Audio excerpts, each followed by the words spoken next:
this is the one that we get. So bulk powder. So it's pure whey. This is unflavoured, obviously. Sorry, whey protein concentrate, and then sunflower lecithin, and that's it. That's the only two ingredients in here.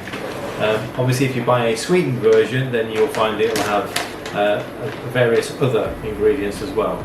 So whey is this recipe is to be used with whey protein. So it's a combination of whey protein and panda flour to give you the batter. So 45 grams of whey protein. Again, it will make about 3 portions worth of batter. 3 chicken breasts. It's up to you, obviously, if you know where to get.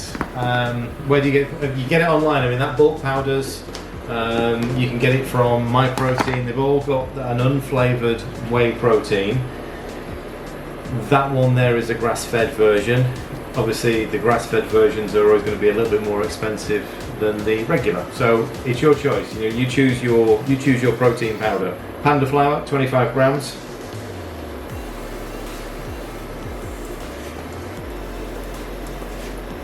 Season it.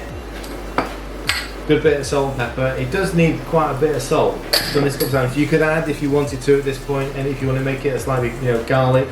So I'll add a little pinch of garlic in there just for the batter, just to season it. You could add some herbs if you wanted, and 5 grams of baking powder. Right, give your flours a good old mix so the seasoning's fully mixed in. Now, like I say, we've got little pullet eggs here, so I may end up using 3 because they need about 100 grams worth of egg.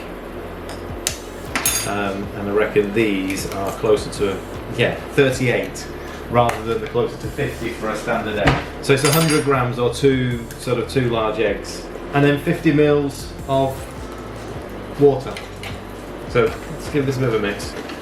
Now you may need, it's at least 50 mils of water. You're going to find out when you, look at the colour of that, look at the egg yolks in those.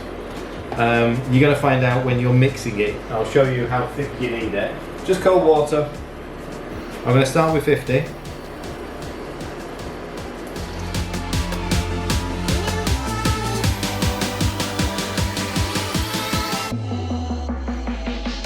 Too hot. Right, so this is pretty much perfect. It's thick, but it is still running. You want that sort of consistency. It will thicken up when you leave it. Okay, so if it does, then just knock it back with a little bit of water. So by the time we've finished this cooking, whatever batter's left over will have thickened just a little bit more. 1 inch cubed as a maximum. If you pick up a packet of diced chicken, that's probably going to do you. You don't need to prep it even, you can just buy the diced chicken and it will work. This batter will also work with prawns as well, and pork. I haven't tried it with pork, but it will work. And actually when you cook it with the batter, it does increase in size quite considerably. So the chicken's going to go a long way. There's at least 2 portions here, potentially even closer to 3 out of the 2 chicken breasts. So try to make sure there's nothing too thick, because you want a nice even cook when it's in the oil. You want the chicken to be cooking at the same time.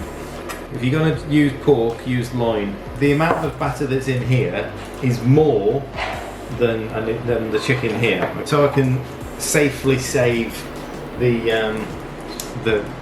batter that I'm not using. I'm going to transfer from one to the other. I'm going to coat all of the chicken to make sure it's all got a nice film of batter on it. You don't need to dip and dunk. Let's just get some in there. I've probably saved about 1/3 of the batter in there. You can always add more to it. Give it a good old stir. Make sure it's all fully coated. I'm just going to go with a little bit more.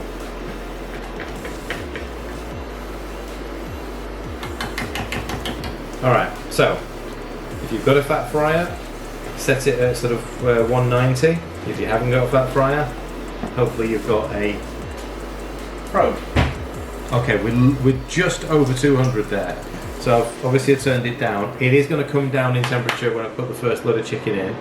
I'm only going to put a couple of pieces in to start with, just to get that temperature down. Fork in there, tongs for taking out, not the other way around. So we're going to start with just a couple of small pieces, just the tester pieces. A, to make sure we've got enough batter, and B, to make sure that we don't have the oil on too high. See it, but the chickens immediately come to the top. Yeah. You sort of see immediately it's gone nice and golden. The crucial thing here obviously is to make sure that the chicken is fully cooked all the way through. Right, not cooked. 72. Right, so these other ones are better, they've got more of a coating on them.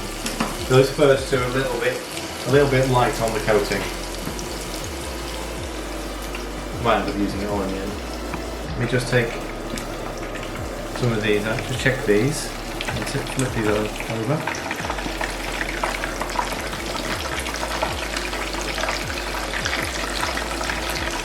Once you've got the oil sitting at the right sort of temperature, you should have sort of full control over it.